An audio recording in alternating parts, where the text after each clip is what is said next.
আপু কি? কোথা লেগে গেছে না 5:30টায় বাজে গেছে। হ্যাঁ, এই তো রান্না হয়ে গেছে। যেহেতু আজকে বগুড়ায় বৃষ্টি বৃষ্টি দিন, একটু হালকা হালকা বৃষ্টিও হয়েছে, মনে হয় সারা বাংলাদেশে মোটামুটি হচ্ছে। জানে বৃষ্টি হলে আমরা বাঙালি খিচুড়ি খাবো না, গরুর মাংস খাবো না, তাই কি হয়? নো তো এই যে অলরেডি খিচুড়ি গরুর মাংস হয়ে গেছে, এখন আমি গরম গরম ইলিশ মাছ ভাজবো, আর গরম গরম কি ভাজবো? বেগুন। বেগুন ভাজি করবো। তো দেখা যাক খিচুড়ি কেমন হয়েছে। দেখো তো, তোমরা কাছে দেখো, ঝরঝরা হয়েছে না? ওয়াও উফ, একদম খিচুড়ি হয়ে গেছে। এখন এই খিচুড়ি দিয়ে একটু দূর থেকে নাও। হ্যাঁ, এই যে খিচুড়ি হয়ে গেছে, এখন গরুর মাংসটা একটু কাছ থেকে নাও। এই যে, দেখো বন্ধুরা, এই যে রসুন দিয়ে গরুর মাংস করা হয়েছে। ঠিক আছে, তো শুধু এগুলো দিয়ে খেলে তো হবে না। তো এখন আমি এটা ঢেকে পাশে রেখে দিব, আর এখন এই ভাজাভাজির কাজটা করবো। ঠিক আছে, আমরা সকালে বাজারে গিয়েছিলাম। তো এখন আমি একটু হলুদের গুঁড়া, একটু মরিচের গুঁড়া, লবণ দিয়ে এই যে ইলিশ মাছটাকে ভেজে নিব। আমরা জানি যে ইলিশ মাছ এমনিই মজা, এখানে অনেকেই দেখা যায় অন্যান্য মশলা অ্যাড করে, কিন্তু ইলিশ মাছে আসলে অন্যান্য মশলা অ্যাড করার কোনো প্রয়োজন হয় না। এই হলুদের গুঁড়া, মরিচের গুঁড়া, একটু লবণ দিয়ে ব্যাস তেলে ভেজে নেব।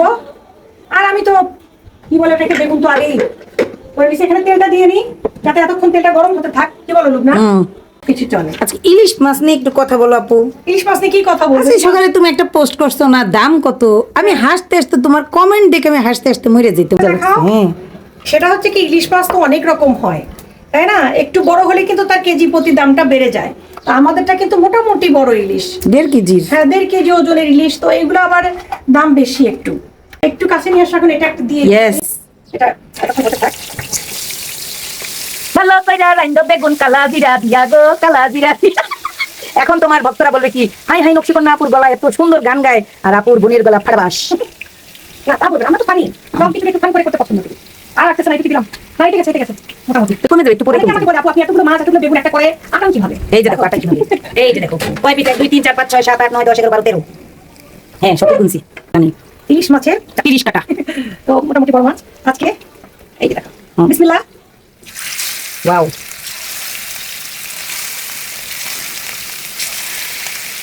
ইলিশ মাছ খায় না বা পছন্দ করে না, আমার তো মনে হয় এমন কেউ কি নাই। ওটা করে দিই না, টাকা লাগে দিই। দেও লেজের বিশেষ ডিজাইন করা লেজ, এটা নিয়েও তোমার ভক্তরা জিজ্ঞেস করবে আপু লেজ এরকম করে কেটেছেন কেন?